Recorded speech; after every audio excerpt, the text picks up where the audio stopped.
দুস্থ দানব the evil monster একটি ক্লাসিক শিশুদের ছোট গল্প। একসময় ঘন জঙ্গলে ঘেরা একটি ছোট গ্রামে রাজু নামে একটি ছোট ছেলে থাকত। তিনি কৌতূহলী, সাহসী এবং অ্যাডভেঞ্চার পছন্দ করতেন।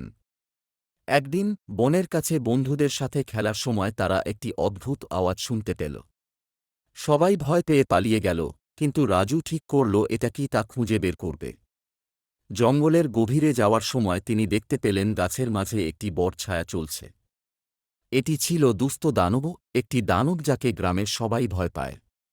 দানবটির লাল চোখ, ধারালো নখর এবং একটি উচ্চ গর্জন ছিল যা গাছগুলিকে কাঁপতে পারে। কিন্তু রাজু ভয় পায়নি। তার মনে পড়ল তার দাদি তাকে বলেছিল একটি গল্প, যে দুস্থ দানব স্বভাবে খারাপ ছিল না কিন্তু অভিশপ্ত ছিল।